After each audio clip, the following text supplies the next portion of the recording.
ایک بادشاہ کے دربار میں ایک اجنبی نوکری کی طلب کے لیے حاضر ہوا۔ قابلیت پوچھی گئی، جس پر اس اجنبی نے کہا سیاسی ہوں۔ عربی میں سیاسی افہام و تفہیم سے مسئلہ حل کرنے والے معاملہ فہم کو کہتے ہیں۔ بادشاہ کے پاس سیاستدانوں کی بھرمار تھی۔ اسے خاص گھوڑوں کے استبل کا انچارج بنا لیا جو حال ہی میں فوت ہو چکا تھا۔ چند دن بعد بادشاہ نے اس سے اپنے سب سے مہنگے اور عزیز گھوڑے کے متعلق دریافت کیا۔ اس نے کہا نسلی نہیں ہے۔ بادشاہ کو تعجب ہوا۔ اس نے جنگل سے سائز کو بلا کر دریافت کیا۔ اس نے بتایا گھوڑا نسلی ہے، لیکن اس کی پیدائش پر اس کی ماں مر گئی تھی۔ یہ ایک گائے کا دودھ پی کر اس کے ساتھ پلا ہے۔ بادشاہ نے اس شخص کو بلا کر پوچھا تم کو کیسے پتا چلا کہ یہ اصلی نہیں ہے؟ جس پر اس اجنبی شخص نے کہا جب یہ گھاس کھاتا ہے تو گائے کی طرح سر نیچے کر کے، جبکہ نسلی گھوڑا گھاس منہ میں لے کر سر اٹھا کر کھاتا ہے۔ بادشاہ اس کی فراست سے بہت متاثر ہوا۔ اس کے گھر اناج، گھی، بھنے ہوئے دانے اور پرندوں کا اعلیٰ گوشت بطور انعام بھجوایا۔ اس کے ساتھ ساتھ اسے ملکہ کے محل میں تعینات کر دیا۔ چند دنوں بعد بادشاہ نے اس سے بیگم کے بارے میں رائے مانگی، جس پر اجنبی شخص نے کہا طور و اتوار تو ملکہ جیسے ہیں، لیکن شہزادی نہیں ہے۔ بادشاہ کے پیروں تلے سے زمین نکل گئی۔ حواس بحال کیے، اپنی ساس کو بلاوا بھیجا، معاملہ اس کے گوش گزار کیا، جس پر اس کی ساس نے کہا حقیقت یہ ہے کہ تمہارے باپ نے میرے خاوند سے ہماری بیٹی کی پیدائش پر ہی رشتہ مانگ لیا تھا، لیکن ہماری بیٹی 6 ماہ ہی میں فوت ہو گئی تھی۔ چنانچہ ہم نے تمہاری بادشاہ سے قریبی تعلقات قائم کرنے کے لیے کسی کی بچی کو اپنی بیٹی بنا لیا۔ بادشاہ نے اجنبی شخص سے دریافت کیا تم کو کیسے علم ہوا؟ اس نے کہا اس کا خادموں کے ساتھ سلوک جاہلوں سے بدتر ہے۔ بادشاہ اس کی فراست سے خاصا متاثر ہوا، بہت سا اناج، بھیڑ بکریاں بطور انعام دی، ساتھ ہی اسے اپنے دربار میں متعین کر دیا۔ کچھ وقت گزرا، اس اجنبی شخص کو بلایا، اپنے بارے میں دریافت کیا۔ مصاحب نے کہا جان کی امان۔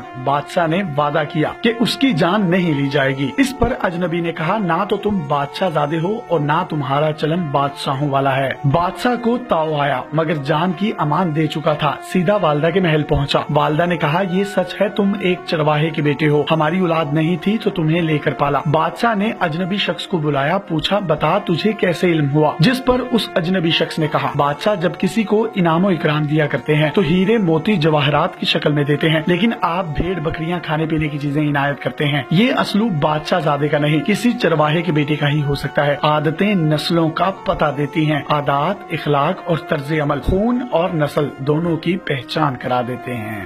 مزید اس طرح کی ویڈیوز حاصل کرنے کے لیے آپ ہمارا پیج ڈیلی پاکستان بھی لائک کیجیے۔ اپنے میزبان یاسر شامی کو اجازت دیجیے۔ اللہ حافظ۔